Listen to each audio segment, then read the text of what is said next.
Պարոն Ռուստամյան, եթե դուք կար իշխանություն, պատկերացնենք,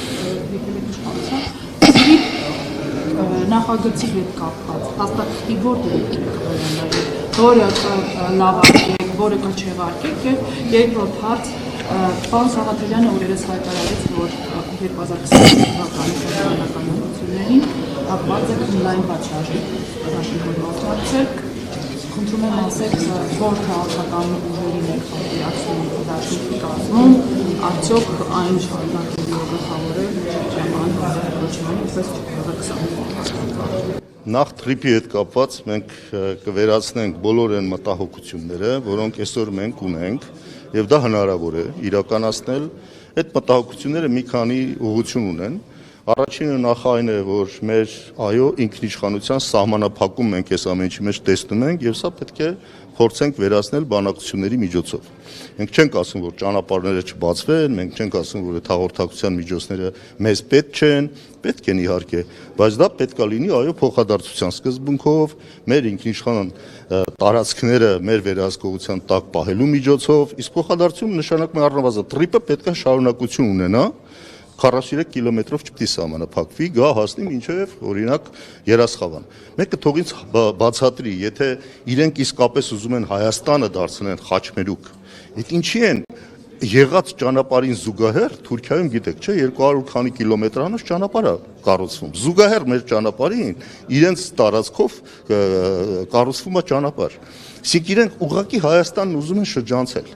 Ուղղակի Հայաստանը ռազմաքաղաքական ռազմավարական այս գծից, որի վրա գտնվում է Հայաստանը, Սյունիքի նշանակություն հետ է, ուզում են դնել ռազմավարական, ռազմաքաղաքական պարկի մեջ։ Այսինքն մենք մեզնից ոչինչ չներկայացնենք։ Իրանց պետք է, որ հայկական գործոնը չեզոքացվի։ Մենք սա չպետք է թույլ տանք։ Որևէ ձևով թրիպ կլինի, թե այլ կլինի։ Եթե խոսում ենք որպես սուբյեկտ, որը ունի իրավունքները եւ այդ իրավունքները նաեւ ունի, մանավանդ իր տարածքն է, չէ՞, տալիս, գոնե դրա դիմաց կարա պահանջի բավականին լուրջ հարցերի լուծում։ Սա է խնդիրը եւ մենք սա պետք է կարողանանք իրականացնել։ Թրիպն էլ ինչից առաջացավ։ Երբ որ այս իշխանությունները հրաժարվեցին Լաչինի միջանցքի հետ կապված հարցերից, Արցախի հետ կապված հարցերից, եւ այս հարցերը իրանց ապաշնորհության հետևանքով բերեցին անընդհատ զիջումների վիճակի մեջ։ Այո, ոչ, ասեցի ուղղությունները մոտարապես ինչ են։ Բայց չի ամերիկյան կողմը չհամաձայնվի, երբ որ մենք օրինական լեգիտիմ պահանջներ ենք դնելու, մենք չենք ավել բան ուզում, քան դրա իրավունքն ունենք։ Բայց այսօր մերոնք ավել բան ուժելու մասին չէ, իրենք կորցնում են ամեն ինչ, տալիս են, զիջում են ամեն ինչ, որպեսզի ստանան բարեհաճությունը, սիրաշահեն բոլորին եւ իրենք էլ սիրաշահեն այս իշխանություններին, որտեղ իրանց խնդիրն էլ եմ ասում, Հայաստանի շահը չի, իրանց խնդիրը իշխանության պահելու խնդիրն է։ Երկրորդ հարցի հետ կապված։ Որ հարցը։ Հա։ Դաշինքի եւ արդյոք այն այս անգամ եւս գլխավոր։ Տեսեք, մենք շատ հստակ այս վերջի Գերագույն ժողովը եկել են եզրակացության եւ սա մենք պետք է մեր ժողովրդին փոխանցենք։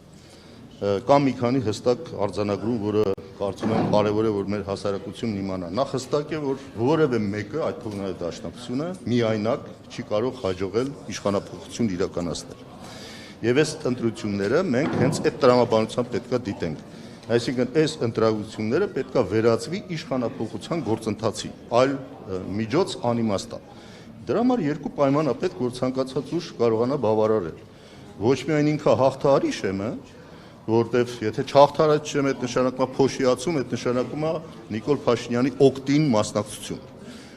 կամ այս իշխանությունների պահպանման օկտին, վերարտադրման օկտին մասնակցություն, սա մեկ։ Բայց եթե ինքը անհրաժեշտ շեմը, անհրաժեշտ պայմանը բավարարումը անցնում է, բայց ընդդիմությունը չի հաղթում, մենք ունենում ենք այս վիճակը, ինչ որ հիմա ունենք։ Այսինքն առընթատ այստեղ կաշկանդված ընդդիմությունը լինելու, անգամ կանոնակարգով իրան տրված հնարավորությունները թույլ չեն տալու օգտագործել, դու ունենալու ես այն ներկայությունը, որը չի ազդելու երկրի ընդհանուր գործընթացի վրա։ Սա դառը փորձից ենք մենք ասում։ Ուրեմն, եթե ուզում ենք հաջողել, ոչ միայն մեր հաջողության մասին պետք է մտածենք, այլև ընդդիմության ընդհանուր հաջողության մասին պետք է մտածենք։ Եվ ես կարծում եմ պետք է այս ամենը հասկացող եւ ընկալող ընդդիմադիր խոշոր մի քանի միավորների դաշինք, ոչ թե դաշինք, այլ ճակատ ձևավորվի, ամեն մեկը մի քանի խոշորներ կասեմ, այդ մի քանի խոշորները, որոնք շեմը հաղթահարելու են, բայց միևնույն ժամանակ իրանք պետք է քարոզությունը տանեն այնպես, որ եթե ինձ կոնկրետ ձայն չեք տալիս, կարող եք տալ այս ճակատից որևէ մեկին եւ ժողովրդին մղել, որ գնա ընտրության եւ ընտրություն կատարի ընդդիմության մեջ։ Սա է հարցը, որտեղ մեր հիմնական խնդիրը եւ ընդդիմության հիմնական խնդիրը пассив ընտրազանգվածին ակտիվացնելն է։ Իսկ դա չի կարող մեկ ուժ կատարել։ Դա պետք է կատարի մի քանի ուժ, որ ժողովուրդը այն пассив ովքեր որ այսօր դժգոհ են իշխանություններից, իսկ դժգոհությունը շատ մեծ է այս իշխանություններից։ Ընդդիմության գործը դա գեներացնելն է, իրականություն դարձնելն է։ Եվ այդ դժգոհ ընտրազանգվածը ընտրելու հնարավորություն պետք է ունենա։ Եթե մեզ չի ուզում, թող գնա ընտրի մեկ այլ ընդդիմադիր ուժի։ Սա է խնդիրը եւ կարծում եմ այսօր 3-4 այդպիսի ուժեր երևում է։ Մասնավորապես հանրապետական։ Մասնավորապես մենք օրինակ իշխաններ ստեղ շատ դառը բաներ են խոստանում իբր թե մեր մասին պատկերացումներով ապագային նկարագրում։ Դաշնակցություն, բայց նաև մենք այո նախընտրում ենք ինչ որ մեծ դաշինք նաև ձևավորել մեր գաղափարները, մոտեցումները նկատի ունենալով։ Դաշնակցությունն է եւ այս նոր ձևով մեր ձևով շարժումն է։ Ուժեղ Հայաստան կուսակցություն կլինի անունը թե ինչ այդքան էական չի։ Կարող են լինել կողքից նաեւ այո նրանք ովքեր որ ունեն իրենց ընտրազանգվածը, բայց դրանք չեն հաջողել ինչ պատճառներով, հիմա կարող են ավելի թարմացնել եւ վերանայել իրենց մոտեցումները 3-4 հաստատ կարող են լինել։ Հայազգային կոնգրեսը որի հետ կարծեք օրերս տեղ։ Մենք հիմա բոլորի հետ ենք ակտիվ բանակցություն, բայց այս թեմայի շուրջ։ Այսինքն մենք ոչ թե միայն դաշինքի լայն ճակատի մասին է խոսքը գնում, այսինքն մասնակցելը թող մասնակցեն խոշոր միավորներով, բայց մեկ ճակատ պետքա լինի ընդդիմադիր, որը այս տրամաբանությունը պահպանի, այսինքն մեկի հաջողությունը պայմանավորված է մյուսների հաջողությամբ։ Սերժ Սարգսյանի հետ բանակցել եք։ Ում հետ։ Սերժ Սարգսյանի հետ։ Խոսել ենք, այո, բոլորի հետ էլ խոսել ենք։ Բոլոր նրանք, տեսեք, հատ Աստվածաշնչի մի հատ լավ սկզբունք կա, ասում է, ով որ մեր դեմ չի, մեր հետ է։ Հիմա ով որ այս նպատակին դեմ չի, Նիկոլ Փաշինյանի իշխանությունը կանխելու, որ վերարտադրվեն, մենք պիտի համարենք իրանք մեր զինակիցն են, մեր հետ են։ Եվ այդ ձևով ընդլայնվի այն դաշտը, որը կարող է ակտիվացնել այս իշխանությունների հակազանգվածը։ Այս հակազանգվածը շատ մեծ զանգված է, իրենք էլ լավ գիտեն։ Տեսել ենք իրանց վարկանիշները, չէ՞։ Բայց այդ հակազանգվածը ակտիվացնելու խնդիր գոյություն ունի, որը պետքա ճիշտ տեխնոլոգիայով այս անգամ ընդդիմությունը մի կողմ դնի իր ամբիցիաները անձնական, անհատական եւ մտածի ընդհանուր ընդդիմության հաջողության մասին։ Պարոն Ռուստամյան, այս համատեքստում մի հարց է ներողություն թեմա շարունակելով։ Ընտրությունների թեմա շարունակելով ներողություն եմ խնդրում, շոշափեցիք Սամվել Կարապետյանի կողմից ձևավորված ուժեղ Հայաստանի անունը եւ դիտարկեցիք դաշինքի կազմում հնարավոր քաղաքական ուժ, բայց Մեդզևովի համակարգող Նարեկ Կարապետյանը քանիցս հայտարարել է, որ իրենք չեն ուզում աֆիլացվել նախկին քաղաքական ուժերի հետ, այսինքն նախկին իշխանությունների հետ եւ գրեթե բացառեց գործակցությունը նախկին նախագահների։ Բայց մենք ինչ ենք ասում, մենք էլսի բաներ ենք ասում, որ այդ աֆիլացիաների բաներից վերը։ Դե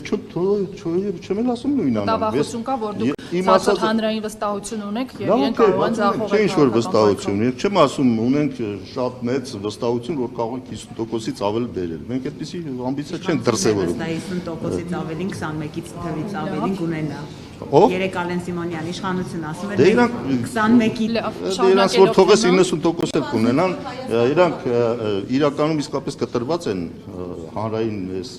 տրամադրությունները, իրանք լավ գիտեն, բայց քարոզչական մեթոդներ են կիրառում, որպեսզի դա չեզոքացնեն։ Այս բնական է, տես պիտի ասի, բայց ինչ պիտի ասի։ Ասեց, որ Հայաստան խմբակցությունը ոչ այս թվով էլ չի լինի խորհրդարանը։ Եթե անգամ Դե իրա իսկ Հայաստան կլինի։ Վերադառնալով իմ հարցին, այդ Հայաստան խմբակցություն չլինի, ուշավոր պահվածք։ ուժեղ Հայաստան չլինի, Հայաստան էլ չլինի, որ ՔՊ եղավ ընդհանրապես մենք քեմալական պայմանագիր կկնքեինք։ Իդեպ Հայաստան Եւ դաշինքի կունենանք թուրք-ադրբեջանական տանդեմի ասոցացված մի